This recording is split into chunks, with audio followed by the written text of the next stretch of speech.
Hello. Hello madam नमस्कार, मी दत्ता भाऊ बोलतोय. हा बोला दत्ता भाऊ. तुम्हाला शूटिंगला येऊन जाण्याचा त्रास नाही ना झाला? त्रास? त्रास कसला नाही, त्रास नाही काही. चला बरं झालं, माझ्या मनावरचं ओझं उतरलं. हा अहो असं काही नाहीये दत्ता भाऊ. अहो नाही खरंच मॅडम, तुम्ही आलात म्हणून उद्याचा एपिसोड पूर्ण झाला आणि आता तो प्रेक्षकांना दिसणार आहे. डेली सोपचं असंच असतं मॅडम, कलाकारांना आजारी पडायची परवानगी नसते. हो बरोबर आहे तुमचं, पण नाही पण ते दत्ता भाऊ कामच आहे ना माझं. हो हो मॅडम थोडस बोलायचं होतं, म्हणजे फार वेळ नाही घेणार तुमचा मी. हा बोला. मॅडम ही सिरियल सुरू व्हायच्या आधी मी घरीच होतो, म्हणजे रिटायर्ड माणसाचं आयुष्य जगत होतो. कशातच मन रमत नव्हतं. ही सिरियल बंद होणार होती, तुम्ही आलात म्हणून पुन्हा सुरू झाली. मला काम मिळालं.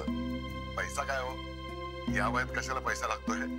आणि सुदैवाने मला औषधोपचार, आजारपण वगैरे असं काही नाहीये. मुलगाही माझा कमावतोय. पण मॅडम हे मेंदूसाठी काम हवं होतं. काम चोख केल्याचं समाधान हवं होतं.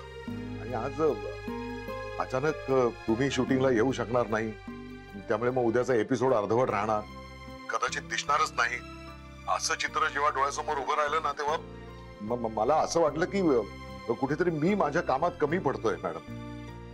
कारण शेवटी शूटिंग सुरळीत होणं ही माझी जबाबदारी आहे ना. पण मॅडम तुम्ही आलात, नेहमीसारखं उत्तम काम केलं, एपिसोड पूर्ण झाला, त्यामुळे सगळ्यात जास्त आनंद आणि समाधान मला मिळाले मॅडम. म्हणून thank you very much madam. Thank you. Datta भाऊ थँक्यू काय म्हणताय? नाही मॅडम, खरंच काय आहे, या वयात ना आत्मविश्वास पटकन जातो माणसाचा, म्हणजे मनाची उभारी पटकन नाहीशी होते. पण आज तुमच्यामुळे तसं नाही झालं. तुमच्यामुळे आयुष्यात काहीतरी करत राहावं असं वाटलं. मॅडम खूप मोठी गोष्ट आहे, तुम्हाला आता नाही कळणार, पण तुम्ही माझ्या वयाच्या झालात ना की कळेल. म्हणूनच थँक्यू.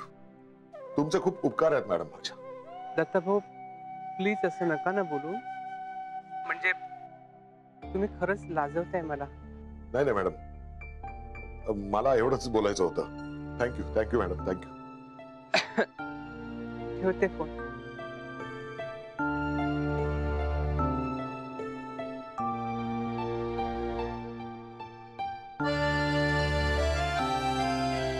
अरे मी इथे काम सोडायचा विचार करतोय आणि काय विचार करतायत.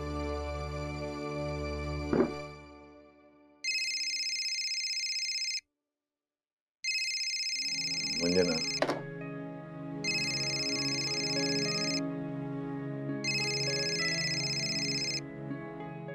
हा बोला.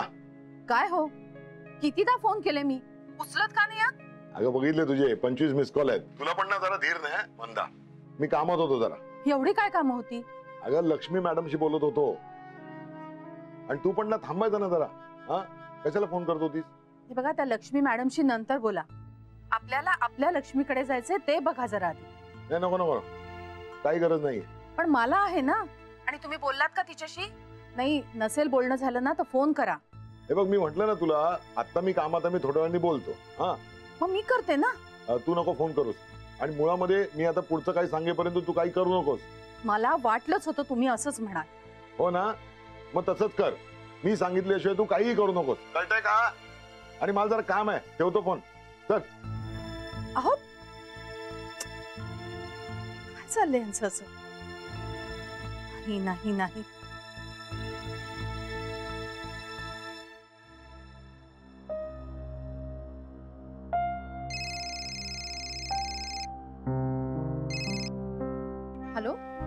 हॅलो, काय लक्ष्मीबाई, कशा आहात? हा मी मजेत बाबा. वा वा वा. बर लक्ष्मीबाई, मी तुझ्या आईला अजून काहीच सांगितलेलं नाहीये. हा गरज पडली तर सांगायचं असं ठरवलंय. तुझी आई काय हातात पिशवी घेऊन तयारच आहे तुझ्कडे जायला. पण मी आतापर्यंत तरी अडवलंय तिला. आता तू सांग, मग मी तिला सांगेन की तुझे सासू सासरे आलेत म्हणून. हो. ठेवतो फोन. हा